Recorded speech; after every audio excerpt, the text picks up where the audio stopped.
अस्सलामुअलैकुम ADP class. आज हमारा फर्स्ट लेक्चर है ज्योग्राफ़ी से मुतल्लिक। ज्योग्राफ़ी पढ़ाने के लिए मुझे तैनात किया गया है। मैं मिसेस तलत नौरीन बात कर रही हूँ और असिस्टेंट प्रोफेसर हूँ केमिस्ट्री की government degree college for women Sadiqabad में। तो आज से हम ज्योग्राफ़ी पढ़ेंगे और ज्योग्राफ़ी के मुतल्लिक पहले कुछ बातें आपको जो बतानी हैं। हमारी स्कीम ऑफ स्टडी क्या होगी।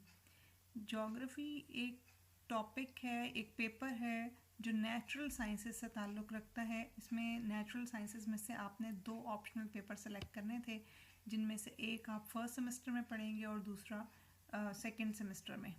तो हमारे कॉलेज में जो आप लोगों को दिया गया है, एक तो ज्योग्राफ़ी का पेपर दिया गया है फर्स्ट सेमेस्टर के लिए और दूसरे सेमेस्टर के लिए आप लोगों को एवरीडे साइंस। ठीक है, तो ये जो है ये इसी सेमेस्टर में आपने सिर्फ ये 4 माह पढ़ना है, इसके बाद इसका कोई ताल्लुक़ नहीं है। और उसके बाद इसमें आपके 3 क्रेडिट आवर्स होंगे पर वीक, यानी एक हफ्ते में आपके ऑलमोस्ट ये अगर आप 45 मिनट के देखें तो ये तकरीबन आपके 4 लेक्चर बनते हैं। तो मैं आपको 3 लेक्चर भेजा करूँगी पर वीक, तो उतना ही सिलेबस आपको कवर करा दूँगी जितना कि आप 4 लेक्चर्स में आपको पढ़ाया जा सकता है। तो इसके जो थोड़ा सा और आपके पास इंफॉर्मेशन में ये आना चाहिए कि मिड सेमेस्टर एग्ज़ाम्स होंगे, यानी मिड टर्म एग्ज़ाम्स जो होंगे वो तकरीबन आपके 25 जनवरी से 30 जनवरी तक होंगे। जो IUB ने, इस्लामिया यूनिवर्सिटी ऑफ बहावलपुर ने हमें जो शेड्यूल भेजा उसके मुताबिक उस वक्त तक हम ऑलमोस्ट 30% या ऐसे कुछ ज़्यादा सिलेबस पढ़ लेंगे। बहरहाल उस पेपर में आपके पास 30% सिलेबस आएगा और जो फाइनल आपका सेमेस्टर एग्ज़ाम होगा वो मार्च के एंड में या 29 मार्च से लेकर 3 अप्रैल तक ये कंप्लीट हो जाएंगे। इसमें तकरीबन सारा सिलेबस जितना भी हमारा है वो इसमें इंक्लूडेड होगा। सिलेबस की पिक मैं आपको भेज दूंगी, बल्कि मैंने देखा था कि राना साहब ने शेयर भी कर दी है उसके ऊपर, तो आप वहाँ से सिलेबस देख सकते हैं ज्योग्राफ़ी का। ठीक है, आपने ये सब इंग्लिश में तैयार करना होगा। तो इसको हम स्टार्ट करते हैं। तो फर्स्ट जो चैप्टर है हमारा वो इंट्रोडक्शन है ज्योग्राफ़ी से के मुतालिक कि ज्योग्राफ़ी है क्या। जियोग्राफी या ज्योग्राफी जो है ये 2 वर्ड्स का कम्बिनेशन समझ में आता है, जियो और ग्राफी। अच्छा, पहले आपको ये बता दूं कि ज्योग्राफी क्यों ज़रूरी है हमारे लिए, ये हम पढ़ने क्यों जा रहे हैं, क्या क्यों इतनी इम्पॉर्टेंट है कि आपको ऑप्शनल सब्जेक्ट के तौर पर फर्स्ट सेमेस्टर में यहाँ पर दी गई कि लाजमी तौर पर बच्चे पढ़ें इसको। तो मतलब कि ये इंसान के लिए उतनी ज़रूरी है कि जिस तरह से हमें अपने इर्द गिर्द हम जहाँ भी बैठे हैं तो हमें ये पता होता है कि हम कहाँ बैठे हैं, क्यों बैठे हैं, या हमारे इर्द गिर्द क्या हो रहा है, क्यों हो रहा है, कैसे हो रहा है। तो जब हम अपनी एनवायरनमेंट को, अपने इर्द गिर्द को जानने की कोशिश करते हैं, चाहे वो एक इंसान है, चाहे वो एक कंट्री है, चाहे वो एक कॉन्टिनेंट है, चाहे वो पूरी अर्थ है, वो अपने इर्द गिर्द के माहौल को जब स्टडी करेगी तो ये सब कुछ ज्योग्राफी में इंक्लूडेड है कि हमारी लोकेशन क्या है, हमारे ईस्ट में क्या है, वेस्ट में क्या है, ठीक है, एरिया क्या है हमारे पास, मतलब कि हमारी बाउंड्रीज़ क्या हैं, ये सब कुछ जो है। और मतलब कि लैंड फीचर्स क्या हैं, प्लेन्स क्या हैं, पहाड़ क्या हैं, आसमान कैसे बना, सितारे कैसे वजूद में आए, ये सब कुछ ज्योग्राफी ही तो है। और हमारे इर्द गिर्द देखें तो ये एक बहुत ही बेसिक नॉलेज है, बहुत ही बुनियादी इल्म है एक ज्योग्राफी, जिसका सबको इल्म होना चाहिए जिसके बारे में। तो आज हम इसी को देखेंगे, क्या है ज्योग्राफी। ठीक है, तो ज्योग्राफी जिस तरह मैंने आपको बताया है कि 2 वर्ड्स का कम्बिनेशन है। ये एक ग्रीक लैंग्वेज का, यूनानी ज़ुबान का लफ्ज़ है ज्योग्राफी, और ग्रीक में जियोस का मतलब अर्थ होता है, ज़मीन, और ग्राफी जो है ये ग्राफो जो यूनानी ज़ुबान का ही लफ्ज़ है ये भी, और इसका मतलब डिस्क्रिप्शन या राइटिंग या एक्सप्लेनेशन है। ठीक है, तो अर्थ की डिस्क्रिप्शन या फिर हम कहेंगे हम अपनी जगह को, अपनी रहने की जगह को जब पूरा डिटेल से डिस्क्राइब करेंगे, दैट इज़ ज्योग्राफी। उसमें हम उसका हर एस्पेक्ट आ जाएगा, इंसान के लिहाज से भी, नबातात के लिहाज से भी, प्लांट्स और जो भी थिंग्स वहाँ पे लिविंग और नॉन लिविंग सब मौजूद हैं, और उसके सब फीचर्स उसके अंदर इंक्लूडेड होंगे। तो हम इसको अब डिफ़ाइन कैसे करेंगे कि इसकी डेफिनेशन क्या होगी कि study of earth's land, its features, its atmosphere and the people living on the earth. ये सब कुछ किस में है? ज्योग्राफी में शामिल है। क्या क्या चीज़ें हैं अर्थ ज्योग्राफी की स्टडी के अंदर? कि ज़मीन की जो लैंड है वो कैसी है, सतह कैसी है, पहाड़ हैं यहाँ पर, दरिया हैं, समंदर हैं, ठीक है, प्लेन्स हैं, मैदान यानी कि, और इसके फीचर्स, मतलब कि जो भी सब मैं आपको बता रही हूँ जिस तरह से, ये सब फीचर्स इसके कि इसके अंदर कहाँ पे वॉल्केनोज हैं यानी कि लावा उगलने वाले पहाड़, और कहाँ पे हिल्स हैं और मतलब कि वैलीज़ हैं और सब कुछ।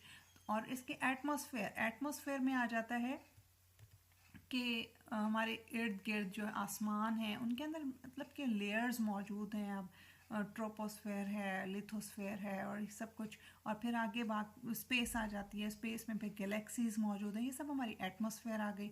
और उसके बाद फिर पीपल जो कि अर्थ में रह रहे हैं उनको स्टडी करना भी ज्योग्राफी में शामिल है, और इसी बेस पर फिर हम आगे इसकी ब्रांचेस पे देखेंगे। तो एक और तरीके से हम ज्योग्राफी को डिफाइन कर सकते हैं, the study of the earth and its features and the distribution of life on the earth including human life and the effects of human activity. अगर हम अर्थ से बाहर ना जाएं, सिर्फ ज़मीन को ही देखें, पिछली जो डेफिनेशन मैंने आपको बताई वो पूरी यूनिवर्स से रिलेटेड थी, ठीक है, पूरे यूनिवर्स की स्टडी को वैसे तो कॉस्मोलॉजी कहा जाता है, ठीक है, लेकिन यहाँ पर मतलब कि वो सारी चीज़ें भी एक्चुअली ज्योग्राफी में इंक्लूडेड होती हैं। अब ज्योग्राफी को अगर महदूद हम ज़मीन तक कर दें, अपने को अर्थ तक कर दें, तो फिर इसकी स्टडी क्या होगी? The study of earth and its features, ठीक है, इसकी जो खसूसियात हैं उनको स्टडी करना, और फिर लाइफ की डिस्ट्रीब्यूशन कैसी है अर्थ के ऊपर, ठीक है, लाइफ में एनिमल्स भी आ जाते हैं, प्लांट्स भी आ जाते हैं, ह्यूमन बींग्स भी आ जाते हैं। फिर उसमें खसूसी तौर पर ह्यूमन लाइफ को इंक्लूड करते हैं हम, एक पूरी ब्रांच हमने ह्यूमन लाइफ के मुतालिक रखी हुई है कि ह्यूमन लाइफ की एक्टिविटीज़ जो हैं उनके ऊपर कैसे अर्थ असरअंदाज होती है और ह्यूमन कैसे अर्थ के ऊपर असरअंदाज होते हैं, ये सब कुछ हम ज्योग्राफी में पढ़ेंगे, ठीक है। तो थोड़ा सा इसकी हिस्ट्री को जान लेते हैं, ये शुरू कहाँ से हुई। सबसे पहले ये जो नाम था ज्योग्राफी या जोग्राफिया, ये इराटोस्थनीज ने यूज़ किया था। इराटोस्थनीज,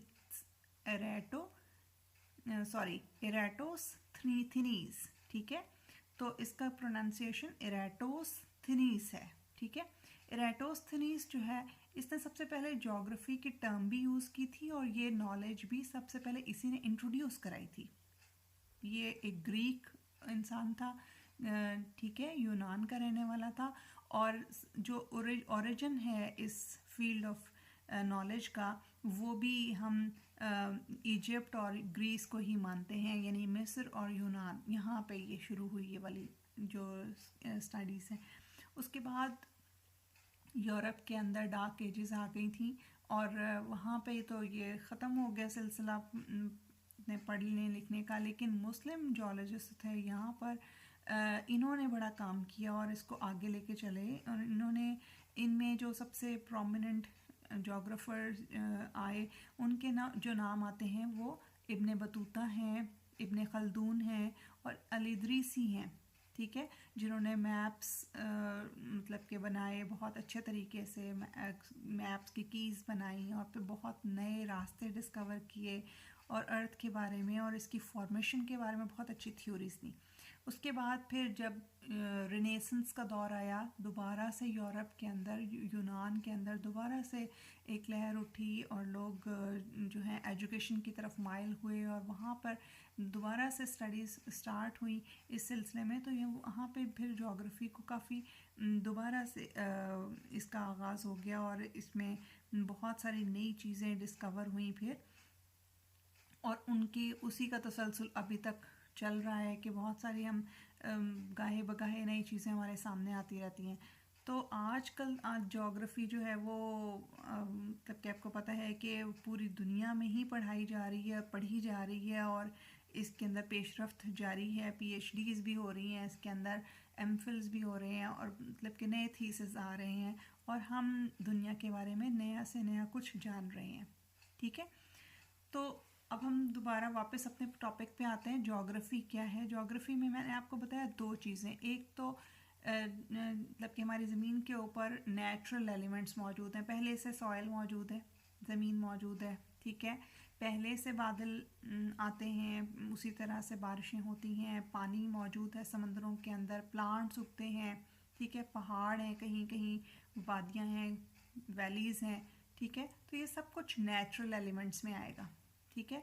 कि ज़मीन की सॉइल कैसी है, कहीं पे पथरीली है और कहीं पे रेतीली है, और मतलब कि मुख्तलिफ इसके टेक्सचर्स हैं और कंपोजिशन है, तो डिफरेंट की चेंज होती रहती है। ये सब नेचुरल एलिमेंट्स हैं, ये कुदरत की तरफ से है, ठीक है। दूसरी चीज़ जो इसका हिस्सा है वो है ह्यूमन एक्टिविटी। ह्यूमन यानी इंसान, इंसान की एक्टिविटीज़ अब बहुत सारी हैं। पहले तो मतलब कि उसकी एक्टिविटीज़ में उसकी पॉपुलेशन आ जाती है कि कहीं पे कम बस रहे हैं और कहीं पे बहुत ज़्यादा वो अमाउंट मतलब के नंबर्स में रहते हैं। तो जहाँ ज़्यादा नंबर्स में रहते हैं वहाँ सिटीज़ बना लेते हैं, ठीक है। और सिटीज़ को फिर और बड़ा कर लें तो फिर कंट्रीज़ आ गए और फिर कॉन्टिनेंट्स आ गए, और इस तरह से फिर मतलब कि उनकी लैंग्वेज बेस्ड मतलब कि क्लासिफिकेशन हो गई। उनकी जो है वो रेसेस यानी नस्लों के लिहाज से हम क्लासिफिकेशन कर लेंगे, और उनके मतलब कि खदोखाल फीचर्स, उनके जो रंग और वगैरह हैं उनके बेस के ऊपर हम उनकी क्लासिफिकेशन कर लेंगे। तो बहुत ज़्यादा उसके अंदर फिर डिफ्रेंसिएशन आ जाती है उन सब चीज़ों का। जोग्राफ़ी का मतलब कि वहाँ पे जो सॉइल कैसी है, वहाँ पे क्लाइमेट कैसा है, वहाँ पे मौसम कैसा रहता है, इन सब चीज़ों का असर आता है ह्यूमन एक्टिविटीज़ के ऊपर। उनकी इकोनॉमिक एक्टिविटीज़ के ऊपर भी आता है, ठीक है। उनकी सोशल एक्टिविटीज़ के ऊपर भी आता है, वो उनका रहन सहन कैसा है। देखिए अब यहाँ पर जो हम साउथ एशिया में रह रहे हैं तो यहाँ पे गर्म मौसम आबो हवा है, तो हम खुले खुले मकानों में रहते हैं, ठीक है। पोलर एरियाज़ के करीब जो इलाके हैं जहाँ पे बहुत बर्फ़बारी पड़ती है वहाँ पे लोग छोटे मकानात और बिल्कुल बंद और ज़मीन से थोड़ा ऊंचा करके बनाते हैं, और मतलब कि कंडक्टर इंसुलेटर्स का बहुत ज़्यादा यूज़ करते हैं अपने घरों के अंदर।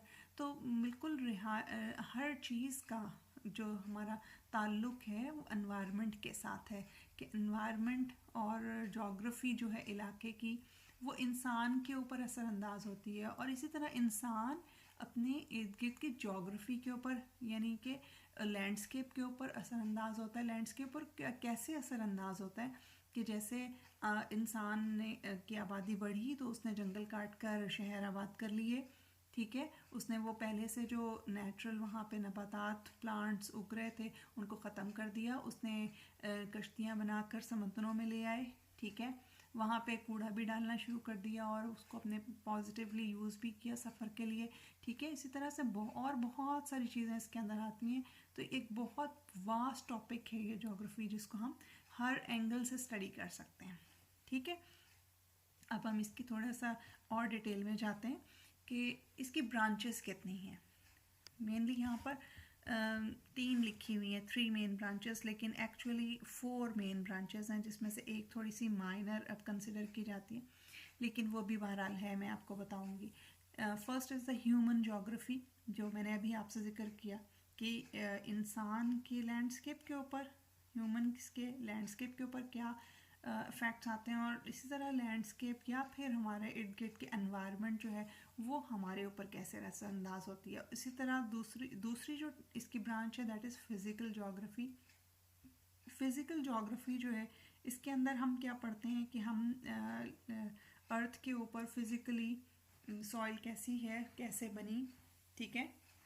फिर जो लैंड है, लैंड के अंदर फिर बहुत सारी चीज़ें आ जाती हैं, माउंटेन्स आ जाती हैं, रिजेस आ जाती हैं, क्लिफ्स आ जाती हैं, वॉल्केनोज आ जाती हैं, वैलीज़ आ जाती हैं, प्लेट्यूज़ आ जाते हैं। ये सब इनकी मतलब कि फॉर्मेशन कैसे हुई, ये शुरू कैसे हुए बनने, ओरिजिनेट कैसे हुए, ये वक्त के साथ बदलते हैं तो कैसे बदलते हैं, अर्थक्वेक्स कैसे आते हैं, ठीक है, बारिशें कैसे होती हैं, बर्फ़बारी कैसे होती है, मतलब कि सब कुछ, हवाएं कैसे चलती हैं, मौसम कैसे बदलते हैं, और गैलेक्सीज़ में क्या कुछ हो रहा है, ये सब कुछ जो है फ़िज़िकल जोग्राफ़ी में आ जाएगा। फिर environmental geography third main branch है, जो कि हमारी एनवायरनमेंट से रिलेटेड है, कि एनवायरनमेंट के अंदर अब हम जो चेंजेस आती हैं, यानी जिस तरह मौसम के अंदर तब्दीलियाँ आ रही हैं वक्त के साथ, तो वो क्यों आ रही हैं, तो मज़ीद उसके अंदर क्या चांसेस हैं या किस वजह से वो आ रही हैं और कैसे उनको रोका जा सकता है। ठीक है, तो इन्वायरमेंटल जोग्राफ़ी भी एक बहुत वास्ट टॉपिक है, यानी लेकिन ये इंटरलिंक्ड है ह्यूमन जोग्राफ़ी के साथ भी और फिज़िकल जोग्राफ़ी के साथ भी। हम दरअसल इन्वायरमेंटल जोग्राफ़ी को अलग से नहीं पढ़ रहे होते, हम ह्यूमन जोग्राफ़ी और फिज़िकल जोग्राफ़ी के साथ साथ ही पढ़ रहे होते हैं। और एक फोर्थ ब्रांच जिसका मैंने आपसे अभी तस्करा किया कि मैं आपको बताऊंगी, तो वो है इकोनॉमिक और कमर्शियल जोग्राफ़ी। इकोनॉमिक और कमर्शियल जोग्राफ़ी दरअसल हमारे इकोनॉमी से रिलेटेड होती है कि हम जो मतलब कि पेशा अख्तियार करते हैं, ऑक्यूपेशन जो होती है किसी एरिया के लोगों की, वो उसके इलाके की जोग्राफ़ी के लिहाज से होती है, लैटिट्यूड्स और लॉन्गिट्यूड्स के लिहाज से होती है। मौसम गर्म है और सहराई इलाका है, तो वहाँ पर एक शख्स जो है वो ऊँट पालेगा, बकरियाँ नहीं पालेगा। लेकिन जो इलाका सरसब्ज़ और शादाब है वहाँ पर वो चरवाहा जो है वो ऊँट नहीं पालेगा, वो यकीनन वहाँ पे कोई दूसरे जानवर मतलब कि जो उसको ज़्यादा आमदनी दे सकते हैं, वो जिस तरह ओशन के गिर्द कोई लोग रहते हैं तो वो जो है उनकी इकोनॉमी उससे रिलेटेड होगी, फ़िशिंग करेंगे या कुछ और इस तरह के प्रोफेशंस होंगे उनके। सिटीज़ के अंदर और प्रोफेशन होंगे, विलेजेस के अंदर और प्रोफेशन होंगे, तो that is related to economy of people. ठीक है, तो लोगों की इकोनॉमी के लिहाज से, और फिर उनके कमर्शियल जोग्राफ़ी के अंदर हम उनकी सोशल एक्टिविटीज़ को हम स्टडी करते हैं और उनकी ट्रेडिंग को डिस्कस करते हैं। बरामदात और दरामदात किन चीज़ों की हो रही हैं, कहाँ पर और क्यों हो रही हैं, मतलब कि सारे सवालात का जवाब जो क्यों, कैसे, कहाँ है, वो हमें यहाँ पे मिलेगा। ठीक है, तो अब इनको बारी बारी हम देखते हैं। ह्यूमन जोग्राफी है सबसे पहले। Human geography is a study of human activities and how the activities affect और are influenced by the earth surface. जिस तरह मैंने अभी आपको बताया कि ह्यूमन की जो एक्टिविटीज़ होती हैं हम उनको स्टडी करेंगे और फिर वो एक्टिविटीज़ जो हैं वो अर्थ की सरफेस उन पे कैसे इन्फ्लुएंस कर रही है, असरअंदाज हो रही है, और ह्यूमन कैसे अर्थ की सरफेस के ऊपर इन्फ्लुएंस छोड़ रहे हैं, वो कैसे असरअंदाज हो रहे हैं। इन्फ्लुएंस क्या होता है? It is the part we have an important effect on someone और समथिंग। सेकेंड जो ब्रांच थी physical geography, that is the study of earth's natural features. जिस तरह मैंने आपको बताया कि लैंड कैसी है, प्लेन्स हैं, माउंटेन्स हैं, वैलीज़ हैं, ठीक है, वॉल्केनोज हैं, ओशंस हैं, सब कुछ इसमें आ जाएगा। That are not made by man but are formed because of many natural processes. ये सब कुछ नेचुरली हो रहा होता है, जो ज़मीन के अंदर, बाहर, उसके ऊपर, उसके नीचे, उन सब चीज़ों को हम फिज़िकल जोग्राफी के अंदर लेकर आएंगे। इवन इसके अंदर क्लाइमेटिक चेंजेस, विंड्स के पैटर्न्स और ये सब कुछ इसके अंदर आएगा। ठीक है, और सोल मतलब के सन की पोजीशन, मून की पोजीशन, सब कुछ। एनवायरमेंटल जोग्राफी क्या है? Environmental geography is also known as human environment geography, यानी इंसान और इंसान के साथ उसके माहौल का इंटरेक्शन। ठीक है, it is the study of the interactions between human और human societies and their natural environment. ठीक है, तो एनवायरनमेंट के साथ नेचुरल एनवायरनमेंट वही है जो कि हमने फिज़िकल जोग्राफी में देखी कि ज़मीन, नीचे, ऊपर सब कुछ कैसा चल रहा है और क्या है जो नेचुरली चल रहा है, कुदरत का निज़ाम जो चल रहा है। फिर उसके अंदर इंसान जो है उसका अमल दखल, उसका इंटरेक्शन, ठीक है, उसको जब हम स्टडी करेंगे तो ये क्या बन जाएगी? एनवायरमेंटल जोग्राफी बन जाएगी। ठीक है, तो ह्यूमन और एनवायरनमेंट, इन दोनों का रिलेशनशिप जो है इसको हम कहेंगे एनवायरमेंटल जोग्राफी। ठीक है, तो आज के लिए इतना ही। नेक्स्ट हम इंशाल्लाह लेक्चर में देखेंगे इन्हीं ब्रांचेस को मज़ीद डिटेल से, और अगला टॉपिक भी आपको बताऊंगी। अब आपने जो मुझे फ़ीडबैक देना है तो आप मुझे अलग से मतलब कि जो आपको समझ आया वो आप अपने पेजेस पे एक कॉपी बना लें और उस पर लिखते जाएं जो पॉइंट्स आपको समझ में आ रहे हैं। लेकिन लिखना आपने इंग्लिश में ही है, क्योंकि ये सारा आपका सिलेबस इंग्लिश में होगा और आपने इंग्लिश में ही इसको स्टडी करना है और याद करना है। ठीक है, थैंक यू सो मच, अल्लाह हाफिज़।